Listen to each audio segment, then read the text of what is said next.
حدیث میں آتا ہے رسول اللہ صلی اللہ علیہ وسلم نے فرمایا کہ جب کسی بندے سے گناہ ہوتا ہے اور وہ اللہ کے سامنے ہاتھ اٹھا کے توبہ کرتا ہے تو اللہ فرشتوں سے کہتے ہیں کہ دیکھو یہ مجھ سے توبہ کر رہا ہے نا، تو اس کو یقین ہے کہ کوئی خدا ہے، کوئی رب ہے جو اس کے گناہ پہ سزا بھی دے سکتا ہے اور معاف بھی۔ حالانکہ ابھی اللہ نے سزا دی نہیں ہے، کوئی نظر بھی نہیں آ رہی سزا اس کو یقین ہے کہ میرا کوئی رب ہے جو اس گناہ پہ سزا بھی دے سکتا ہے اور معاف بھی کر سکتا ہے، تبھی یہ مجھ سے گڑ گڑا کے معافی مانگ رہا ہے۔ تو میں اس کے عمل کی لاج رکھتا ہوں۔ اس کا یہ نہ بہت سے گناہ کرتے ہیں، نہیں ہاتھ اٹھاتے اللہ کے سامنے، اور اللہ کو دیکھنے کے بعد تو سارے ہی ہاتھ اٹھائیں گے، تو پھر تو سارے اٹھا لیں گے ہاتھ، توبہ کریں گے۔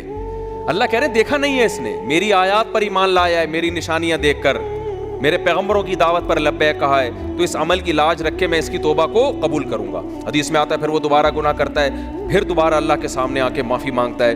اللہ کہتا ہے دوبارہ گناہ ہو گیا، پھر معافی مانگنا اس کی علامت ہے، اس کو یقین ہے کہ میرا کوئی رب ہے جو گناہوں پہ سزا بھی دے سکتا ہے اور جزا بھی دے سکتا ہے، معاف بھی کر سکتا ہے۔ تو پھر یہ معافی مانگ رہا ہے۔ نبی صلی اللہ علیہ وسلم کی حدیث کا مفہوم ہے 70 دفعہ بھی کوئی گناہ کر کے 70 دفعہ توبہ کرے گا تو اللہ اس کے اس جذبے کی لاج رکھ کر اس کے گناہ کو معاف کرے گا۔ اس کا مطلب یہ نہیں کہ آپ 70 دفعہ گناہ کریں، مقصد ایک سمجھانا ہے کہ توبہ میں تاخیر نہ کریں۔ تو اللہ معاف کیوں کر رہا ہے؟ اس کے اس توحید والے نظریے کی بیس پر کہ اس کو پتا ہے کہ مجھے گناہ معاف کروانے کے لیے میرے پاس اللہ کے سوا کوئی آپشن نہیں ہے۔ تو توحید اللہ کو بہت پسند ہے، شرک سے اللہ کو بہت زیادہ نفرت۔